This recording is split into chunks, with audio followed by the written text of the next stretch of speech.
प्रेम से बोलो लक्ष्मी नारायण भगवान की जय, राधा कृष्ण भगवान की जय। आज का दिन बड़ा ही शुभ और मंगलकारी है। एकादशी के व्रत के पारण के दिन तुलसी माता की कथा को सुनने से ही व्रत पूर्ण माना जाता है और समस्त मनोकामनाएं पूर्ण हो जाती हैं। तो जिन लोगों ने व्रत नहीं भी रखा था उन्हें भी द्वादशी के दिन तुलसी माता की कथाओं को सुनने से धन संपत्ति और अनंत शुभ फलों की प्राप्ति होती है। तो आइए भगवान श्री लक्ष्मी नारायण जी के चरणों का ध्यान करते हुए इन कथाओं को सुनते हैं। किंतु एक बात का विशेष ध्यान रखिएगा कि इन कथाओं को पूरा अवश्य सुनिए। आधी अधूरी कथाओं को सुनने से पूर्ण फल की प्राप्ति नहीं होती। तो बोलिए श्री राधा कृष्ण भगवान की जय। जय तुलसी महारानी, नमो नमो हरि की पटरानी, नमो नमो।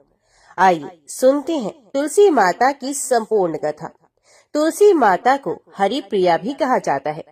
जितना भगवान श्री हरि विष्णु सोने चांदी हीरे मोती और रत्नों से प्रसन्न नहीं होते, उतना सिर्फ तुलसी दल से प्रसन्न हो जाते हैं। सच्ची श्रद्धा भाव से तुलसी दल भगवान विष्णु को अर्पित करने से मनुष्य के सभी संकट कट जाते हैं और मनोकामनाएं पूरी हो जाती हैं। शास्त्र अनुसार एकादशी के दिन तुलसी जी में कभी भी जल नहीं चढ़ाना चाहिए, क्योंकि तुलसी महारानी स्वयं एकादशी का निर्जला व्रत रखती हैं। लेकिन द्वादशी के दिन व्रत के पारण के समय तुलसी माता को जल अवश्य चढ़ाना चाहिए और पूरी विधि विधान से पूजा पाठ करके उनकी कथाओं को सुनकर ही अपना व्रत खोलना चाहिए। कार्तिकेय जी ने महादेव जी से कहा, हे भगवान, मैं ये सुनना चाहता हूँ कि कौन सा ऐसा वृक्ष है जिसका पत्ता और फूल भी मोक्ष प्रदान करने वाला है। महादेव जी बोले, बेटा, सब प्रकार के पत्तों और पुष्पों की अपेक्षा तुलसी ही श्रेष्ठ मानी गई है। वे परम मंगलमय, समस्त कामनाओं को पूर्ण करने वाली, शुद्ध, श्री विष्णु को अत्यंत प्रिय तथा वैष्णवी नाम धारण करने वाली है। वे संपूर्ण लोकों में श्रेष्ठ, शुभ तथा भोग और मोक्ष प्रदान करती है। भगवान श्री विष्णु ने पूर्व काल में संपूर्ण लोकों का हित करने के लिए तुलसी का वृक्ष रोपा था। तुलसी के पत्ते और पुष्प सब धर्मों में प्रतिष्ठित हैं। जैसे भगवान श्री विष्णु को लक्ष्मी और मैं दोनों प्रिय हैं, उसी प्रकार ये तुलसी देवी भी परम प्रिय है। हम तीन के सिवा कोई चौथा ऐसा नहीं जान पड़ता जो भगवान को इतना प्रिय हो। तुलसी दल के बिना दूसरे फूलों, पत्तों तथा चंदन आदि के लेपों से भगवान श्री विष्णु को उतना संतोष नहीं होता। जिसने तुलसी दल के द्वारा पूर्ण श्रद्धा के साथ प्रतिदिन भगवान श्री विष्णु का पूजन किया है, उसने दान, होम, यज्ञ और व्रत आदि सब पूर्ण कर लिए। तुलसी दल से भगवान की पूजा कर लेने पर कांति, सुख, भोग सामग्री, यश, लक्ष्मी, श्रेष्ठ कुल, शील, पत्नी, पुत्र, कन्या, धन, राज्य, आरोग्य, ज्ञान, विज्ञान, वेद, वेदांग, शास्त्र, पुराण, तंत्र और संहिता सब कुछ मैं कर्त लगत समझता हूँ। जैसे पुण्य सलिला गंगा मुक्ति प्रदान करने वाली है, उसी प्रकार ये तुलसी भी कल्याण करने वाली है।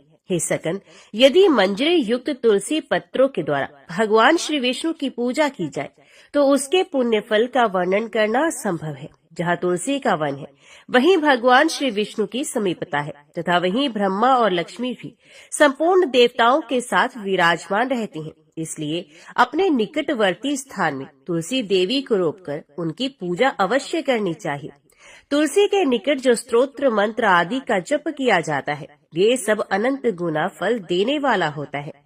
प्रेत, पिशाच, कुष्मांड, ब्रह्म राक्षस, भूत और दैत्य आदि सब तुलसी के वृक्ष से दूर भागते हैं।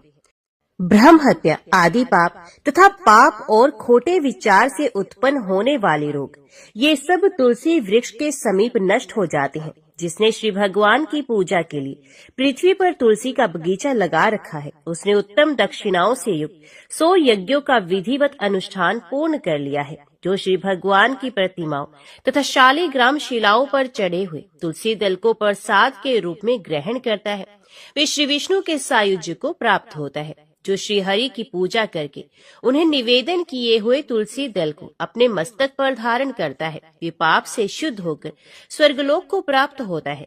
कलयुग में तुलसी का पूजन, कीर्तन, ध्यान, रोपण और धारण करने से वे पाप को जलाती और स्वर्ग एवं मोक्ष प्रदान करती है। जो तुलसी के पूजन आदि का दूसरों को उपदेश देता और स्वयं भी आचरण करता है, वे भगवान श्री लक्ष्मीपति के परम धाम को प्राप्त होता है। जो वस्तु भगवान श्री विष्णु को प्रिय जान पड़ती है, वे मुझे भी अत्यंत प्रिय है। श्राद्ध और यज्ञ आदि कार्यों में तुलसी का एक पत्ता भी महान पुण्य प्रदान करने वाला है। जिसने तुलसी की सेवा की है, उसने गुरु, ब्राह्मण, देवता और तीर्थ सबका भली भांति सेवन कर लिया। इसलिए षडानन, तुम तुलसी का सेवन करो। जो शिखा में तुलसी स्थापित करके प्राणों का परित्याग करता है, वे पाप राशि से मुक्त हो जाता है। राजसूय आदि यज्ञ, भांति भांति के व्रत तथा संयम के द्वारा धीर पुरुष जिस गति को प्राप्त करता है, वही उसे तुलसी की सेवा से मिल जाती है। तुलसी के एक पत्र से श्री हरि की पूजा करके मनुष्य वैष्णव तव को प्राप्त होता है। उसके लिए अन्यान्य शास्त्रों के विस्तार की क्या आवश्यकता है। जिसने तुलसी की शाखा तथा कोमल पत्तियों से भगवान श्री विष्णु की पूजा की है, वे कभी माता का दूध नहीं पीता, अर्थात उसका पुनर्जन्म नहीं होता। कोमल तुलसी दलों के द्वारा प्रतिदिन श्रीहरि की पूजा करके मनुष्य अपनी सैकड़ों और हजारों पीढ़ियों को पवित्र कर सकता है। तात, ये मैंने तुमसे तुलसी के प्रधान गुण बताए हैं। संपूर्ण गुणों का वर्णन तो बहुत अधिक समय लगाने पर भी नहीं हो सकता।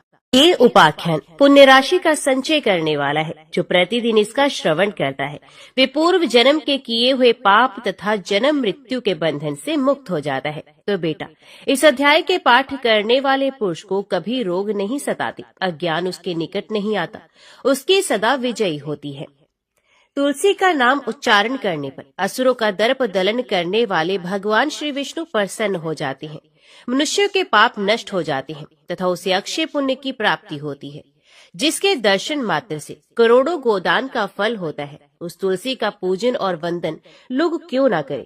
कलयुग के संसार में ये मनुष्य धन्य है, जिनके घर में शालिग्राम शिला का पूजन संपन्न करने के लिए प्रतिदिन माता तुलसी का वृक्ष भूतल पर लहलहाता रहता है। जो कलयुग में भगवान श्री केशव की पूजा के लिए पृथ्वी पर तुलसी का वृक्ष लगाते हैं, उन पर यदि यमराज अपने किंकरों सहित रुष्ट हो भी जाए, तो भी वे उनका क्या कर सकती हैं।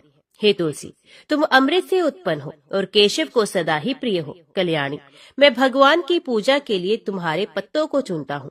तुम मेरे लिए वरदायिनी बनो। तुम्हारे श्रेयंगों से उत्पन्न होने वाले पत्रों और मंजरियों द्वारा मैं सदा ही जिस प्रकार श्री हरि का पूजन कर सकूं, वैसा कोई उपाय करो।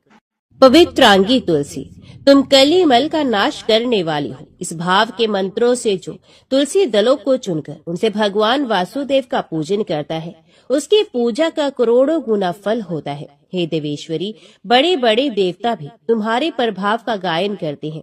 मुनि, सिद्ध, गंधर्व, पाताल निवासी, साक्षात नागराज, शेष तथा संपूर्ण देवता भी तुम्हारे प्रभाव को नहीं जानते। केवल भगवान श्री विष्णु ही तुम्हारी महिमा को पूर्ण रूप से जानते हैं। जिस समय क्षीर समुद्र के मंथन का उद्योग प्रारंभ हुआ था, उस समय श्री विष्णु के अनंतास से तुम्हारा प्रादुर्भाव हुआ था। पूर्व काल में श्री हरि ने तुम्हें अपने मस्तक पर धारण किया था। देवी, उस समय श्री विष्णु के शरीर का संपर्क पाकर तुम परम पवित्र हो गई थी। तुलसी, मैं तुम्हें प्रणाम करता हूँ। तुम्हारे श्रेयंग से उत्पन्न पत्रों द्वारा जिस प्रकार श्री हरि की पूजा कर सकूं, ऐसी कृपा करो जिससे मैं निर्विघ्नता पूर्वक परम गति को प्राप्त हूँ। साक्षात श्री कृष्ण ने तुम्हें गोमती तट पर लगाया और बढ़ाया था। वृंदावन में विचरते समय उन्होंने संपूर्ण जगत और गोपियों के हित के लिए तुलसी का सेवन किया। जगत प्रिया तुलसी, पूर्व काल में वशिष्ठ जी के कथन अनुसार श्री रामचंद्र जी ने भी राक्षसों का वध करने के उद्देश्य से सरयू के तट पर तुम्हें लगाया था। तुलसी देवी, मैं तुम्हें प्रणाम करता हूँ।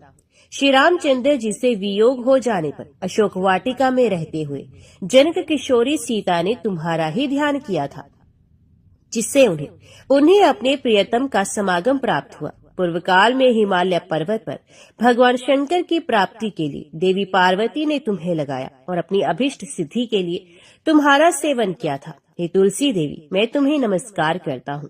संपूर्ण देवांगनाओं और किन्नरों ने भी दुस्वप्न का नाश करने के लिए नंदन वन में तुम्हारा सेवन किया था।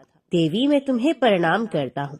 धर्मान्य गया में साक्षात पितरों ने तुलसी का सेवन किया था। दंडकारण्य में भगवान श्री रामचंद्र जी ने अपने हित साधन की इच्छा से परम पवित्र तुलसी का वृक्ष लगाया तथा लक्ष्मण और सीता ने भी बड़ी भक्ति के साथ उसे पोसा था। जिस प्रकार शास्त्रों में गंगा जी को त्रिभुवन व्यापिनी कहा गया है, उसी प्रकार तुलसी देवी भी संपूर्ण चराचर जगत में दृष्टि गोचर होती है। तुलसी का ग्रहण करके मनुष्य पातकों से मुक्त हो जाता है। और तो और मुनीश्वरों, तुलसी के सेवन से ब्रह्महत्या भी दूर हो जाती है। तुलसी के पत्ते से टपकता हुआ जल जो अपने सर पर धारण करता है, उसे गंगा स्नान और 10 गोदान का फल प्राप्त होता है। देवी मुझ पर प्रसन्न हो जाओ, हे देवेश्वरी, हे हरिप्रिय, मुझ पर प्रसन्न हो जाओ।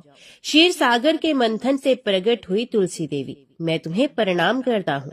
द्वादशी की रात्रि में जागरण करके जो इस तुलसी स्तोत्र का पाठ करता है, भगवान श्री विष्णु उसके 32 अपराध क्षमा करते हैं। बाल्यावस्था, कुमार अवस्था, जवानी और बुढ़ापे में जितने पाप किए होते हैं, वे सब तुलसी स्तोत्र के पाठ से नष्ट हो जाते हैं। तुलसी के स्तोत्र से संतुष्ट होकर भगवान सुख और अभय उदय प्रदान करते हैं। जिस घर में तुलसी का स्तोत्र लिखा हुआ विद्यमान रहता है, उसका कभी अशुभ नहीं होता, उसका सब कुछ मंगलमय होता है, किंचित भी अमंगल नहीं होता, उसके लिए सदा सुकाल रहता है। वे घर प्रचुर धन धान्य से भरा रहता है। तुलसी स्तोत्र का पाठ करने वाले मनुष्य के हृदय में भगवान श्री विष्णु के प्रति अविचल भक्ति होती है तथा उसका वैष्णवों से कभी वियोग नहीं होता। इतना ही नहीं, उसकी बुद्धि कभी अधर्म में नहीं प्रवृत्त होती। जो द्वादशी की रात्रि में जागरण करके तुलसी स्तोत्र का पाठ करता है, उसे करोड़ों तीर्थों के सेवन का फल प्राप्त होता है। बहुत पहले कांचीपुरी में चोल नामक एक चक्रवर्ती राजा हो गए हैं। उनके अधीन जितने देश थे, वे भी चोल नाम से विख्यात हुए। राजा चोल जब इस भूमंडल का शासन करते थे, उस समय कोई भी मनुष्य दरिद्र, दुखी, पाप में लगने वाला अथवा रोगी नहीं था। उन्होंने इतने यज्ञ किए थे जिनकी कोई गणना नहीं हो सकती। उनके यज्ञों के स्वर्ण में एवं शोभाशाली यूपों से भरे हुए ताम्रपर्णी नदी के दोनों किनारे चैत्रथ वन के समान सुशोभित होते थे। एक समय की बात है, राजा चोल अनंत शयन नामक तीर्थ में गए, जहाँ जगदीश्वर श्री विष्णु योग निद्रा का आश्रय लेकर सो रहे थे। वहाँ लक्ष्मी रमण भगवान श्री विष्णु के दिव्य विग्रह की राजा ने विधि पूर्वक पूजा की। मणि, मोती तथा स्वर्ण के बने हुए सुंदर फूलों से पूजन करके उन्होंने भगवान को साष्टांग प्रणाम किया। प्रणाम करके वे ज्यों ही बैठे, उसी समय उनकी दृष्टि भगवान के पास आते हुए एक ब्राह्मण पर पड़ी, जो उन्हीं की कांची नगरी के निवासी थे। उनका नाम था विष्णुदास। वे भगवान की पूजा के लिए अपने हाथ में तुलसी दल और जल लिए हुए थे। निकट आने पर ब्रह्म ऋषि ने विष्णु सूक्त का पाठ करते हुए देव भगवान को स्नान कराया और तुलसी की मंजरी तथा पत्तों से विधिवत पूजा की। राजा चोल ने जो पहले रत्नों से भगवान की पूजा की थी, वे सब तुलसी पूजा से ढक गए। ये देखकर राजा कुपित होकर बोले, विष्णुदास, मैंने मणियों तथा स्वर्ण से भगवान की पूजा की थी, वे कितनी शोभा पा रही थी, किंतु तुमने तुलसी दल चढ़ाकर सब ढक दिया। बताओ ऐसा क्यों किया? मुझे तो ऐसा जान पड़ता है तुम बड़े मूर्ख हो, भगवान विष्णु की भक्ति को बिल्कुल नहीं जानते। तभी तो तुम अत्यंत सुंदर सजी सजाई पूजा को पत्तों से ढके जा रहे हो। तुम्हारे इस बर्ताव पर मुझे बड़ा आश्चर्य हो रहा है। तो विष्णुदास बोले, राजन, आपको भक्ति का कुछ भी पता नहीं, केवल राजलक्ष्मी के कारण आप घमंड कर रहे हैं। बताइए तो, आज से पहले आपने कितने वैष्णव व्रतों का पालन किया है? तो राजा ने कहा, ब्राह्मण, यदि तुम विष्णु भक्ति से अत्यंत गर्व में आकर ऐसी बात करते हो तो बताओ, तुम्हें कितनी भक्ति है? तुम तो दरिद्र हो, निर्धन हो। तुमने श्री विष्णु को संतुष्ट करने वाले यज्ञ और दान आदि कभी नहीं किए तथा पहले कहीं कोई देवालय भी नहीं बनवाया। ऐसी दशा में भी तुम्हें अपनी भक्ति का इतना घमंड है। अच्छा, तो आज यहाँ जितने भी श्रेष्ठ ब्राह्मण उपस्थित हैं, वे सभी कान खोलकर मेरी बात सुन लें। देखना है मैं पहले भगवान श्री विष्णु का दर्शन पाता हूँ या ये। इससे लोगों को स्वयं ही ज्ञात हो जाएगा कि हम दोनों में से किसमें कितनी भक्ति है। ये कहकर राजा चोल अपने राजभवन को चले गए और उन्होंने महर्षि मुद्गल को आचार्य बनाकर वैष्णव यज्ञ का अनुष्ठान आरंभ किया, जिसमें बहुत से ऋषियों का समुदाय एकत्रित हुआ, बहुत सा धन खर्च किया गया और प्रचुर दक्षिणा भी बांटी गई। जैसे पूर्व काल में गया क्षेत्र के भीतर ब्रह्मा जी ने समृद्धिशाली यज्ञ का अनुष्ठान किया था, उसी प्रकार राजा चोल ने भी महान यज्ञ आरंभ किया। उधर विष्णुदास भी वहीं भगवान के मंदिर में ठहर गए और श्री विष्णु को संतुष्ट करने वाले शास्त्रोक्त नियमों का भलीभांति पालन करते हुए सदा ही व्रत का अनुष्ठान करने लगे। तुलसी के बगीचे का भलीभांति पालन करते, एकादशी का व्रत, द्वादश अक्षर मंत्र का जप तथा गीत नृत्य आदि मांगलिक उत्सवों के साथ षोडशोपचार द्वारा प्रतिदिन श्री विष्णु की पूजा, यही उनकी जीवनचर्या थी। वे इन्हीं व्रतों का पालन करते थे। चलते, खाते और सोते समय भी उन्हें निरंतर श्री विष्णु का स्मरण बना रहता था। वे समदर्शी थे और संपूर्ण प्राणियों में भगवान श्री विष्णु को स्थित देखते थे। उन्होंने भगवान श्री विष्णु के संतोष के लिए उद्यापन विधि सहित विशेष नियमों का भी सर्वदा पालन किया। इस प्रकार राजा चोल और विष्णुदास दोनों ही भगवान श्री विष्णु की आराधना करने लगे। दोनों ही अपने अपने व्रत में स्थित रहते थे। दोनों की ही इंद्रियां और दोनों के ही कर्म भगवान में ही केंद्रित थे। एक दिन की बात है, विष्णुदास ने नित्य क्रम करने के पश्चात भोजन तैयार किया, किंतु उसे किसी ने चुरा लिया। चुराने वाले पर किसी की दृष्टि नहीं पड़ी। विष्णुदास ने देखा भोजन गायब है, फिर भी उन्होंने दोबारा भोजन नहीं बनाया, क्योंकि ऐसा करने पर सायंकाल की पूजा के लिए अवकाश नहीं मिलता, अतः प्रतिदिन के नियम का भंग हो जाने का भी भय था। दूसरे दिन उसी समय पर भोजन बनाकर वे ज्यों ही भगवान विष्णु को भोग लगाने के लिए गए, त्यों ही कोई आकर फिर सारा भोजन हड़प ले गया। इस प्रकार लगातार 7 दिनों तक कोई आकर उनके भोजन का अपहरण करता रहा। इससे विष्णुदास को बड़ा विस्मय हुआ। वे मन ही मन इस प्रकार विचार करने लगे, अहो, ये कौन प्रतिदिन आकर मेरी रसोई चुरा ले जाता है। मैं क्षेत्र संन्यास ले चुका हूँ, अतः अब किसी तरह स्थान का परित्याग नहीं कर सकता। यदि दोबारा बनाकर भोजन करूं तो सायंकाल की ये पूजा कैसे छोड़ दूं। कोई सा भी पाक बनाकर मैं तुरंत भोजन तो करूंगा ही नहीं, क्योंकि जब तक सारी सामग्री भगवान श्री विष्णु को निवेदन ना कर लूं, तब तक मैं भोजन नहीं करता। प्रतिदिन उपवास करने से मैं इस व्रत की समाप्ति तक जीवित कैसे रह सकता हूँ। अच्छा, आज मैं रसोई की भलीभांति रक्षा करूंगा। यूं सोचकर भोजन बनाने के पश्चात वे वहीं कहीं छिपकर खड़े हो गए। इतने में ही एक चांडाल दिखाई दिया, जो रसोई का अन्न हड़प ले जाने को तैयार खड़ा था। भूख के मारे उसका सारा शरीर दुर्बल हो रहा था। मुख पर दीनता छा रही थी। शरीर में हाड़ और चमक के सिवा कुछ भी बाकी नहीं रहा था। उसे देखकर श्रेष्ठ ब्राह्मण विष्णुदास करिदे करुणा से व्यथित हो गया। उन्होंने भोजन लेकर जाते हुए चांडाल पर दृष्टि डाली और कहा, भैया जरा ठहरो ठहरो, क्यों रूखा सूखा खाते हो, ये घी तो ले लो। इस तरह बोलते हुए विप्रवर विष्णुदास को आते देख चांडाल बड़े वेग से भागा और भय से मूर्छित होकर गिर पड़ा। चांडाल को भयभीत और मूर्छित देख द्विश्रेष्ठ विष्णुदास वेग से चलकर उसके पास पहुँचे और करुणावश अपने वस्त्र के किनारे से उसको हवा करने लगे। तदंतर जब वे उठकर खड़ा हुआ तो विष्णुदास ने देखा वे चांडाल ही साक्षात भगवान नारायण ही शंख चक्र और गदा धारण किए सामने विराजमान है। कट में पीताम्बर, 4 भुजाएं, हृदय में श्रीवत्स का चिन्ह तथा मस्तक पर किरीट शोभा पा रहे हैं। अर्ची के फूल की भांति श्याम सुंदर शरीर और कौस्तुभ मणि से जगमगाते हुए वक्ष स्थल की अपूर्व शोभा हो रही है। अपने प्रभु को प्रत्यक्ष देखकर द्विज श्रेष्ठ विष्णुदास सात्विक भावों के वशीभूत हो गए। वे स्तुति और नमस्कार करने में भी समर्थ ना हो सके। उस समय वहां इंद्र आदि देवता भी आ पहुंचे। गंधर्व और अप्सराएं गाने और नाचने लगे। वे स्थान सैकड़ों विमानों से भर गया और देवऋषियों के समुदाय से सुशोभित होने लगा। चारों ओर गीत और वाद्यों की ध्वनि छा गई। तब भगवान विष्णु ने सात्विक व्रत का पालन करने वाले अपने भक्त विष्णुदास को छाती से लगा लिया और उन्हें अपने ही जैसा रूप देकर वे वैकुंठ धाम को चले गए। उस समय यज्ञ में दीक्षित हुए राजा चोल ने देखा विष्णुदास एक सुंदर विमान पर बैठकर भगवान विष्णु के समीप जा रहा है। विष्णु दास को वैकुंठ धाम में जाते देख राजा ने तुरंत ही अपने गुरु महर्षि मुद्गल को बुला लिया और इस प्रकार कहना आरंभ किया, जिसके साथ लाग डांट होने के कारण मैंने ये यज्ञ दान आदि कर्म का अनुष्ठान किया है, वे ब्राह्मण आज भगवान श्री विष्णु का रूप धारण करके मुझसे पहले ही वैकुंठ धाम को जा रहा है। मैंने इस वैष्णव यज्ञ में भलीभांति दीक्षित होकर अग्नि में हवन किया और दान आदि के द्वारा ब्राह्मणों का मनोरथ पूर्ण किया, तथापि अभी तक भगवान मुझ पर प्रसन्न नहीं हुए और इस ब्राह्मण को केवल भक्ति के ही कारण श्रीहरि ने प्रत्यक्ष दर्शन दिया। अतः जान पड़ता है भगवान श्री विष्णु केवल दान और यज्ञों से प्रसन्न नहीं होते, उन प्रभु का दर्शन कराने में भक्ति ही, तुलसी ही प्रधान कारण है। यो कहकर राजा ने अपने भांजे को राज्य सिंहासन पर अभिषिक्त कर दिया।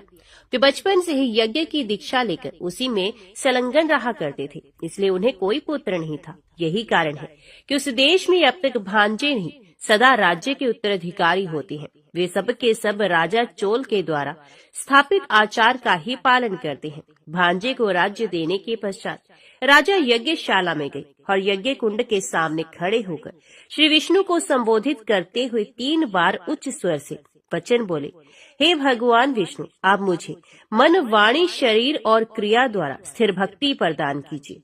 यो कहकर वे सबके देखते ही देखते अग्नि में कूद पड़े। उस समय मुद्गल मुनि ने क्रोध में आकर अपनी शिखा उखाड़ डाली। तभी से आज तक उस गोत्र में उत्पन्न होने वाले समस्त मुद्गल ब्राह्मण बिना शिखा के ही रहते हैं। राजा ज्यों ही अग्नि कुंड में कूदे, उसी समय भक्त वत्सल भगवान श्री विष्णु प्रकट हो गए और उन्होंने राजा को छाती से लगाकर एक श्रेष्ठ विमान पर बिठाया। फिर अपने ही समान रूप देकर उन देवेश्वर ने देवताओं सहित वैकुंठ धाम को प्रस्थान किया। एक समय की बात है, दुर्वासा मुनि देवराज इंद्र से मिलने के लिए स्वर्गलोक में गए। उसमें इंद्र ऐरावत हाथी पर आरूढ़ हो संपूर्ण देवताओं से पूजित होकर कहीं जाने के लिए तैयार थे। उन्हें देखकर महातपस्वी दुर्वासा का मन प्रसन्न हो गया। उन्होंने विनीत भाव से देवराज को एक पारिजात की माला भेंट की। देवराज ने उसे लेकर हाथी के मस्तक पर डाल दिया और स्वयं नंदन वन की ओर चल दिए। हाथी मद से उन्मत्त हो रहा था। उसने सूंड से उस माला को उतार लिया और मसलते हुए तोड़कर जमीन पर फेंक दिया। इससे दुर्वासा जी को क्रोध आ गया और उन्होंने शाप देते हुए कहा, देवराज, तुम त्रिभुवन की राज्य लक्ष्मी से संपन्न होने के कारण मेरा अपमान कर रहे हो, इसलिए तीनों लोगों की लक्ष्मी नष्ट हो जाएगी, इसमें तनिक भी संदेह नहीं। दुर्वासा के इस प्रकार शाप देने पर इंद्र पुनः अपने नगर को लौट गए। तत्पश्चात जगन माता लक्ष्मी अंतर्ध्यान हो गई। ब्रह्मा आदि देवता, गंधर्व, यक्ष, किन्नर, दैत्य, दानव, नाग, मनुष्य, राक्षस, पशु, पक्षी तथा कीट आदि जगत के समस्त चराचर प्राणी दरिद्रता के मारे दुख भोगने लगे। सब लोगों ने भूख प्यास से पीड़ित होकर ब्रह्मा जी के पास जाकर कहा, भगवान, तीनों लोग भूख प्यास से पीड़ित हैं। आप सब लोगों के स्वामी और रक्षक हैं, अतः हम आपके शरण में आए हैं। देवेश, आप हमारी रक्षा कीजिए। ब्रह्मा जी बोले, देवता, दैत्य, गंधर्व और मनुष्य आदि प्राणियों, सुनो, इंद्र के अनाचार से ही ये सारा संकट उपस्थित हुआ है। उन्होंने अपने बर्ताव से महात्मा दुर्वासा को कुपित कर दिया है। उन्हीं के क्रोध से आज तीनों लोगों का नाश हो रहा है। जिनकी कृपा कटाक्ष से सब लोग सुखी होते हैं, वे जगन माता महालक्ष्मी अंतर्ध्यान हो गई हैं। जब तक वे अपनी कृपा दृष्टि से नहीं देखेंगी, तब तक सब लोग दुखी ही रहेंगे। इसलिए हम सब लोग चलकर क्षीर सागर में विराजमान सनातन देव भगवान नारायण की आराधना करें। उनके प्रसन्न होने पर ही संपूर्ण जगत का कल्याण होगा। ऐसा निश्चय करके ब्रह्मा जी संपूर्ण देवताओं और भृगु आदि महर्षियों के साथ क्षीर सागर पर गए और विधि पूर्वक पुरुष सूक्त के द्वारा उनकी आराधना करने लगे। उन्होंने अनन्य चित्त होकर अष्टाक्षर मंत्र का जप और पुरुष सूक्त का पाठ करके परमेश्वर का ध्यान करते हुए उनके लिए हवन किया तथा दिव्य स्तोत्रों से स्तवन और विधिवत नमस्कार किया। इससे प्रसन्न होकर भगवान ने सब देवताओं को दर्शन दिया और कृपा पूर्वक ये कहा, देवगण, मैं वर देना चाहता हूँ, तुम लोग इच्छा अनुसार वर मांगो। ये सुनकर ब्रह्मा आदि संपूर्ण देवता हाथ जोड़कर बोले, हे भगवान, दुर्वासा मुनि के शाप से तीनों लोग संपत्तिहीन हो गए हैं। पुरुषोत्तम, इसलिए हम आपकी शरण में आए हैं।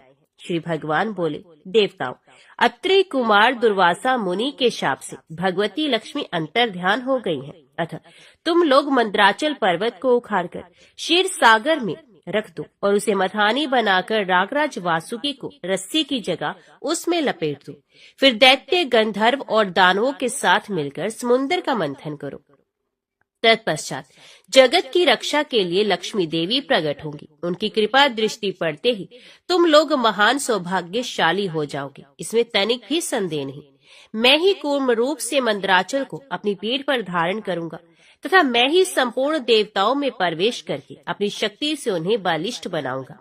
भगवान के ऐसा कहने पर ब्रह्मा आदि संपूर्ण देवता उन्हें साधुवाद देने लगे। उनकी स्तुति सुनते हुए भगवान अच्युत वहां से अंतर्ध्यान हो गए। तदंतर संपूर्ण देवता और महाबली दानव आदि ने मंदराचल पर्वत को उखाड़कर क्षीर सागर में डाल दिया। इसी समय अमित पराक्रमी भूत भावन नारायण भगवान ने कछुए के रूप में प्रकट होकर उस पर्वत को अपनी पीठ पर धारण किया तथा एक हाथ से उन सर्वव्यापी अविनाशी प्रभु ने उसके शिखर को भी पकड़ रखा था। तदंतर देवता और असुर मंदराचल पर्वत में नागराज वासुकी को लपेटकर क्षीर सागर का मंथन करने लगे। जिस समय महाबली देवता लक्ष्मी को प्रकट करने के लिए क्षीर सागर को मथने लगे, उस समय संपूर्ण महर्षि उपवास करके मन और इंद्रियों के संयम पूर्वक क्षीर सूक्त और विष्णु सहस्त्रनाम का पाठ करने लगे। शुद्ध एकादशी तिथि को समुद्र का मंथन आरंभ हुआ। उसमें लक्ष्मी के प्रादुर्भाव की अभिलाषा रखते हुए श्रेष्ठ ब्राह्मणों और मुनिवरों ने भगवान लक्ष्मी नारायण का ध्यान और पूजन किया। उस मुहूर्त में सबसे पहले कालकूट नामक महाभयंकर विष प्रकट हुआ, जो बहुत बड़े पिंड के रूप में था। ये प्रलय कालीन अग्नि के समान अत्यंत भयंकर जान पड़ता था। उसे देखते ही संपूर्ण देवता और दानव भय से व्याकुल होकर भागने लगे। उन्हें भय से पीड़ित हो भागते देख मैंने उन सबको रोककर कहा, देवताओं, इस विषय से भय न करो। इस कालकूट नामक महान विष को मैं अभी अपना आहार बना लूंगा। मेरी बात सुनकर इंद्र आदि संपूर्ण देवता मेरे चरणों में पड़ गए और साधु साधु कहकर मेरी स्तुति करने लगे। उधर मेघ के समान काले रंग वाले उस महाभयानक विष को प्रकट हुआ देख मैंने एकाग्रचित से अपने हृदय से सर्व दुखारी भगवान नारायण का ध्यान किया और उनके 3 नाम रूपी महामंत्र का भक्ति पूर्वक जप करते हुए उस भयंकर विष को पी लिया। सर्वव्यापी श्री विष्णु के 3 नामों के प्रभाव से उस लोक संहारकारी विष को मैंने अनायास ही पचा लिया। अच्युत, अनंत और गोविंद, यही श्रीहरि के 3 नाम हैं, जो एकाग्रचित हो इनके आदि में प्रणव और अंत में नमः जोड़कर भक्ति पूर्वक जप करता है तो उसे विष, रोग और अग्नि से होने वाली मृत्यु का महान भय प्राप्त नहीं होता। जो इस 3 नाम रूपी महामंत्र का एकाग्रता पूर्वक जप करता है उसे काल और मृत्यु से भी भय नहीं होता। फिर दूसरों से भय होने की तो बात ही क्या। इस प्रकार मैंने 3 नामों के ही प्रभाव से विष का पान किया था। तत्पश्चात समुद्र मंथन करने पर लक्ष्मी जी की बड़ी बहन दरिद्रा प्रकट हुई।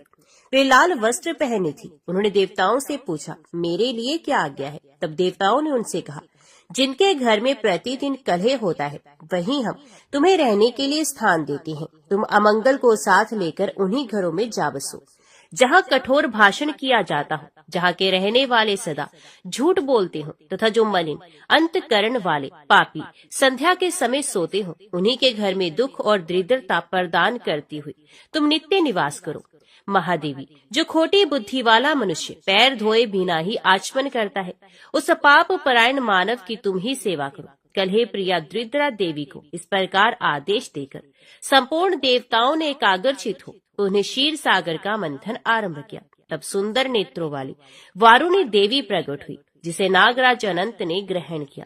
तदंतर समस्त शुभ लक्षणों से सुशोभित और सब प्रकार के आभूषणों से विभूषित एक स्त्री प्रकट हुई, जिसे गरुड़ ने अपनी पत्नी बनाया। इसके बाद दिव्य अप्सराएं और महातेजस्वी गंधर्व उत्पन्न हुए, जो अत्यंत रूपवान और सूर्य, चंद्रमा तथा अग्नि के समान तेजस्वी थी।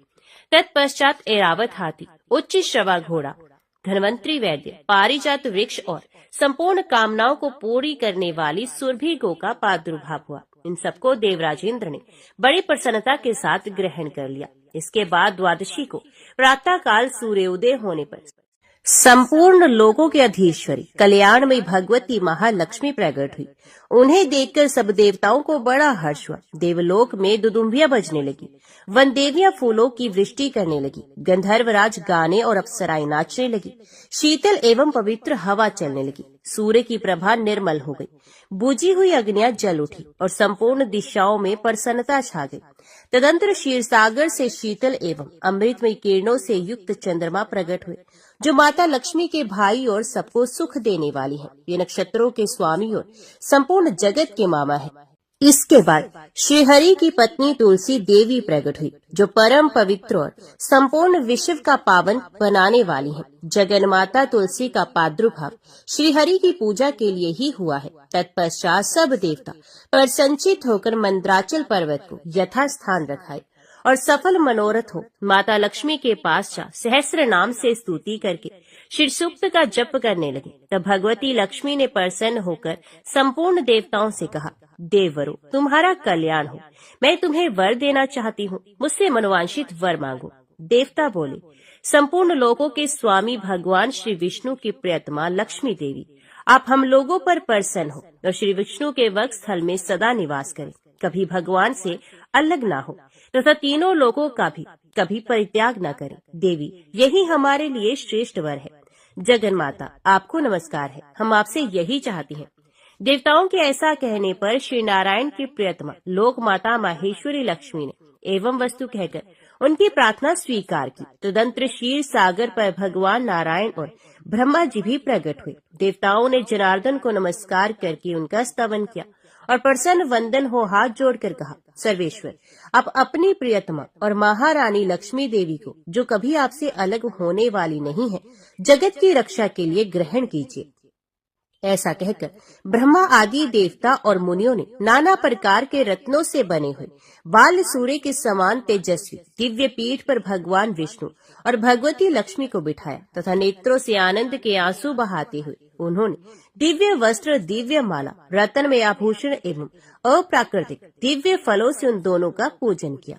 क्षीर सागर से जो कोमल दलों वाली तुलसी देवी प्रकट हुई थी, उनके द्वारा उन्होंने लक्ष्मी जी के युगल चरणों का आचरण किया, फिर 3 बार प्रदक्षिणा की और बारंबार नमस्कार करके दिव्य स्तोत्रों से स्तुति की।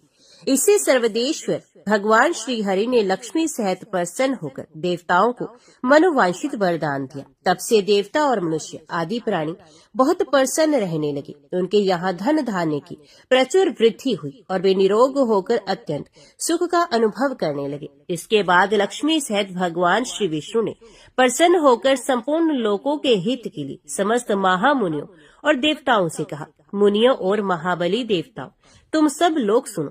एकादशी तिथि परम पुण्यमयी है, वे सब उपद्रवों को शांत करने वाली है। तुम लोगों ने लक्ष्मी का दर्शन पाने के लिए इस तिथि को उपवास किया है, इसलिए ये द्वादशी तिथि मुझे सदा प्रिय होगी। आज से जो लोग एकादशी को उपवास करके द्वादशी को प्रातः काल सूर्य उदय होने पर बड़ी श्रद्धा के साथ लक्ष्मी और तुलसी के साथ मेरा पूजन करेंगे, वे सब बंधनों से मुक्त होकर मेरे परम पद को प्राप्त होंगे। ऐसा कहकर सनातन परमात्मा भगवान श्री विष्णु मुनियों के द्वारा अपनी स्तुति सुनते हुए लक्ष्मी जी के निवास स्थान क्षीर सागर में चले गए। वहाँ सूर्य के समान तेजों में विमान पर शेषनाग की शैया के ऊपर विशाल लोचना भगवती रमा के साथ वे रहने लगे।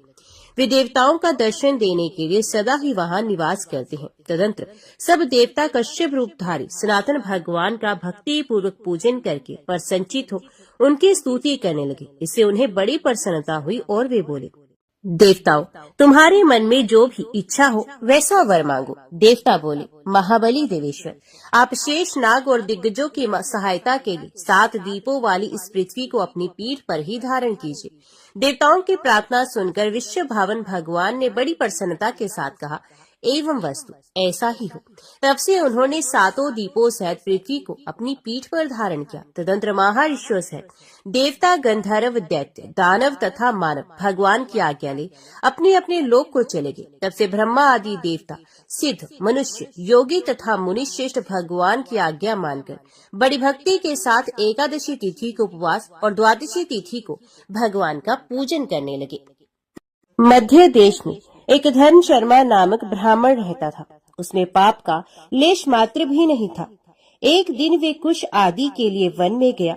वहां उसने एक अद्भुत बात देखी। उसने 3 महाप्रेत दिखाई दिए जो बड़े ही दुष्ट और भयंकर थे।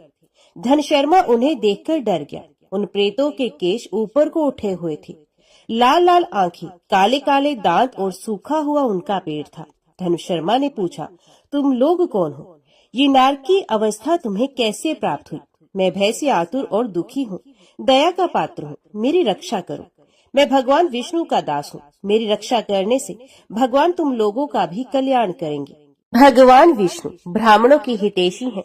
मुझ पर दया करने से वे तुम्हारे ऊपर संतुष्ट होंगे। श्री विष्णु का अलसी के पुष्प के समान श्याम वर्ण है। वे पीताम्बरधारी हैं।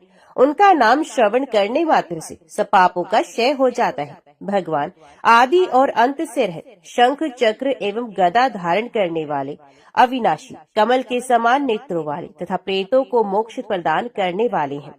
भगवान विष्णु का नाम सुनने मात्र से वे पिशाच संतुष्ट हो गए। उनका भाव पवित्र हो गया। वे दया और उदारता के वशीभूत हो गए। ब्राह्मण के कहे हुए वचन से उन्हें बड़ी प्रसन्नता हुई थी। उसके पूछने पर वे प्रेत इस प्रकार बोले।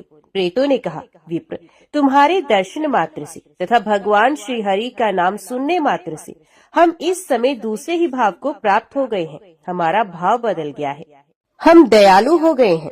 वैष्णव पुरुष का समागम निश्चय ही पापों को दूर भगाता, कल्याण से संयोग कराता तथा शीघ्र ही यश का विस्तार करता है। अब हम लोगों का परिचय सुनो। ये पहला कृतघ्न नाम का प्रेत है। इस दूसरे का नाम विदेवत है तथा तीसरा मैं हूँ और मेरा नाम अविशाख है। मैं तीनों में अधिक पापी हूँ। इस प्रथम पापी ने सदा ही कृतघ्नता की है, अतः इसके कर्म के अनुसार ही इसका नाम कृतघ्न पड़ा है। ब्राह्मण ये पूर्व जन्म में सुदास नामक द्रोही मनुष्य था, सदा कृतघ्नता किया करता था। उसी पाप से ये इस अवस्था को पहुंचा है। अत्यंत पापी, धूर्त तथा गुरु और स्वामी का अहित करने वाले मनुष्य के लिए भी पापों से छूटने का उपाय है, परंतु कृतघ्न के लिए कोई प्रायश्चित नहीं है। इस दूसरे पापी ने देवताओं का पूजन किए बिना ही सदा अन्न भोजन किया है। इसने गुरु और ब्राह्मणों को कभी दान नहीं दिया है, इसलिए इसका नाम विदेवत हुआ। ये पूर्व जन्म में हरिवीर नाम से विख्यात राजा था। 10,000 गांवों पर इसका अकेले का अधिकार था। ये रोष, अहंकार तथा नास्तिकता के कारण गुरुजनों की आज्ञा का उल्लंघन करने में तत्पर रहता था। प्रतिदिन 5 महायज्ञों का अनुष्ठान किए बिना ही खाता और ब्राह्मणों की निंदा किया करता था। उसी पाप कर्म के कारण ये बड़े बड़े नरकों का कष्ट भोगकर इस समय विदेवत नाम का प्रेत हुआ है। अविशाख नामक तीसरा प्रेत मैं हूँ। मैं पूर्व जन्म में ब्राह्मण था। मध्य देश में मेरा जन्म हुआ था। मेरा नाम भी गौतम था और गोत्र भी। मैं वासपुर गांव में निवास करता था। मैंने भगवान माधव की प्रसन्नता के उद्देश्य से कभी स्नान नहीं किया, दान और हवन भी नहीं किया। मैंने कभी स्नान, दान, शुभ कर्म, पूजा तथा पुण्य के द्वारा भगवान माधव को प्रसन्न नहीं किया है। इससे मेरा सारा वैदिक कर्म निष्फल हो गया है। मैं अविशाख नामक प्रेत होकर सब और विचरता हूँ। हम तीनों के प्रेत योनि में पड़ने का जो कारण है वे सब मैंने आपको बता दिया है। अब तुम हम लोगों का पापों से उद्धार करो, क्योंकि तुम विप्र हो। ब्राह्मण पुण्यात्मा साधु पुरुष तीर्थों से भी बढ़कर हैं। ये शरण में आए हुए महान पापियों को भी नरक से तार देती हैं। जो मनुष्य सदा गंगा आदि संपूर्ण तीर्थों में स्नान करता है तथा जो केवल साधु पुरुषों का संग करता है, उनमें साधु संग करने वाला पुरुष ही श्रेष्ठ है। अतः तुम मेरा उद्धार करो। अथवा मेरा एक पुत्र है जो धनशर्मा नाम से विख्यात है। स्वामी, तुम उसी के पास जाकर ये सब बातें समझाओ। हमारे लिए इतना परिश्रम करो। जो दूसरों का कार्य उपस्थित होने पर उसके लिए उद्योग करता है, उसे उसका पूरा फल मिलता है। वे यज्ञ, दान और शुभ कर्मों से भी अधिक फल का भागी होता है। उस प्रेत का वचन सुनकर धनशर्मा को बड़ा दुख हुआ। उसने ये जान लिया कि ये मेरे पिता हैं जो नरक में पड़े हुए हैं। तब वे सर्वथा अपनी निंदा करते हुए बोला, स्वामी, मैं ही गौतम का आपका पुत्र धनशर्मा हूँ। मैं आपके किसी काम न आया। मेरा जन्म निरर्थक है। जो पुत्र आलस्य छोड़कर अपने पिता का उद्धार नहीं करता, वे अपने को पवित्र नहीं कर पाता। जो इस लोक और परलोक में भी सुख का संतान विस्तार कर सके, वही संतान या तन्य माना गया है। इस लोक में धर्म की दृष्टि से पुरुष के दो ही गुरु हैं, पिता और माता। इनमें भी पिता ही श्रेष्ठ है, क्योंकि सर्वत्र बीज की ही प्रधानता देखी जाती है। पिताजी, क्या करूं, कहाँ जाऊं, कैसे आपकी गति होगी? मैं धर्म का तत्व नहीं जानता, केवल आपकी आज्ञा का पालन करूंगा। तो प्रेत बोला, बेटा घर जाओ और यमुना में विधि पूर्वक स्नान करो। आज से 5वें दिन पूर्णिमा आने वाली है, जो सब प्रकार की उत्तम गति प्रदान करने वाली तथा जो देवता और पितरों के पूजन के लिए उपयुक्त है। उस दिन पितरों के निमित्त भक्ति पूर्वक तिल मिश्रित जल का घड़ा, अन्न और फल दान करना चाहिए। उस दिन जो श्राद्ध किया जाता है, वे पितरों को 1000 वर्षों तक आनंद प्रदान करने वाला होता है। जो पूर्णिमा को विधि पूर्वक स्नान करके 10 ब्राह्मणों को खीर भोजन कराता है, वे सब पापों से मुक्त हो जाता है। जो धर्मराज की प्रसन्नता के लिए जल से भरे हुए 7 घड़े दान करता है, वे अपनी 7 पीढ़ियों को तार देता है। बेटा, त्रयोदशी, चतुर्दशी तथा पूर्णिमा को भक्ति परायण होकर स्नान, जप, दान, होम और श्री माधव का पूजन करो और उससे जो फल हो वे हम लोगों को समर्पित कर दो। ये दोनों प्रेत भी मेरे परिचित हो गए हैं, अतः इनको इसी अवस्था में छोड़कर मैं स्वर्ग नहीं जा सकता। इन दोनों के पाप का भी अंत आ गया है। बहुत अच्छा कहकर वे श्रेष्ठ ब्राह्मण अपने घर गया और वहां जाकर उसने सब कुछ उसी तरह किया। वे प्रसन्नता पूर्वक परम भक्ति के साथ स्नान दान करने लगा। पूर्णिमा आने पर उसने आनंद पूर्वक भक्ति से स्नान किया और बहुत से दान करके उन सबको पृथक पृथक पुण्य प्रदान किया। उस पवित्र दान के संयोग से वे सब आनंद मगन हो विमान पर बैठकर तत्क्षण ही स्वर्ग को चले गए। ब्राह्मणों में श्रेष्ठ धन शर्मा भी श्रुति, स्मृति और पुराणों का ज्ञाता था। वे चिरकाल तक उत्तम भोग भोग कर अंत में ब्रह्मलोक को प्राप्त हुआ। पत्तों की जितनी भी जातियां हैं, उन सब में तुलसी भगवान श्री विष्णु को अधिक प्रिय है। पुष्कर आदि जितने तीर्थ हैं, गंगा आदि जितनी नदियां हैं तथा वासुदेव आदि जो देवता है, वे सभी तुलसी दल में निवास करते हैं। अतः तुलसी सर्वदा और सब समय भगवान श्री विष्णु को प्रिय है। कमल और मालती का फूल छोड़कर तुलसी का पत्ता ग्रहण करे और उसके द्वारा भक्ति पूर्वक माधव की पूजा करे। उसके पुण्य फल का पूरा वर्णन करने में शेष भी समर्थ नहीं है। जो बिना स्नान किए ही देव कार्य या पितृ कार्य के लिए तुलसी का पत्ता तोड़ता है, उसका सारा कर्म निष्फल हो जाता है तथा वे पंचगव्य पान करने से शुद्ध होता है। जैसे हरे बहुत तेरे रोगों को तत्काल हर लेती है, उसी प्रकार तुलसी दरिद्रता और दुख भोग आदि से संबंध रखने वाले अधिक से अधिक पापों को भी शीघ्र ही दूर कर देती है। तुलसी काले रंग के पत्तों वाली हो या हरे रंग की, उसके द्वारा श्री मधुसूदन की पूजा करने से प्रत्येक मनुष्य भगवान का भक्त नर से नारायण हो जाता है। जो तीनों संध्याओं के समय तुलसी दल से मधुहंता श्री हरि का पूजन करता है, उसका पुण्य संसार में जन्म नहीं होता। फूल और पत्तों के नाम मिलने पर अन्न आदि के द्वारा धान, गेहूं, चावल अथवा जौ के द्वारा भी सदा श्री हरि का पूजन करे। तत्पश्चात सर्व देव में भगवान श्री विष्णु की प्रदक्षिणा करे। इसके बाद देवताओं, मनुष्यों, पितरों तथा चराचर जगत का तर्पण करना चाहिए। पीपल को जल देने से दरिद्रता, कालकर्णी, एक तरह का रोग, दुस्वप्न, दुश्चिंता तथा संपूर्ण दुख नष्ट हो जाते हैं। जो बुद्धिमान पीपल के पेड़ की पूजा करता है, उसे अपने पितरों को तृप्त कर दिया, भगवान विष्णु की आराधना कर ली तथा संपूर्ण ग्रहों का भी पूजन कर लिया। अष्टांग योग का साधन, स्नान करके पीपल के वृक्ष का सिंचन तथा श्री गोविंद का पूजन करने से मनुष्य कभी दुर्गति को प्राप्त नहीं होता। जो सब कुछ करने में असमर्थ हो, वे स्त्री या पुरुष यदि पूर्वोक्त नियमों से युक्त होकर त्रयोदशी, चतुर्दशी और पूर्णिमा तीनों दिन भक्ति से विधि पूर्वक प्रातः स्नान कर तो सब पातकों से मुक्त होकर अक्षय स्वर्ग का उपभोग करता है। भगवान विष्णु की प्रसन्नता के लिए ब्राह्मणों को भोजन कराता है तथा 3 रात तक प्रातः काल एक बार भी स्नान करके संयम और शौच का पालन करते हुए श्वेत या काले तिलों का मधु में मिलाकर 12 ब्राह्मणों को दान देता है और उन्हीं के द्वारा स्वसित वाचन कराता है तथा मुझ पर धर्मराज प्रसन्न हो, इस उद्देश्य से देवताओं और पितरों का तर्पण करता है। उसके जीवन भर के किए हुए पाप तत्काल नष्ट हो जाते हैं। जो पूर्णिमा को मटका जल के घड़े, पकवान तथा स्वर्ण में दक्षिणादान करता है, उसे अश्वमेध यज्ञ का फल मिलता है। ओम नमो भगवते वासुदेवाय नमः। जय श्री राधे कृष्ण।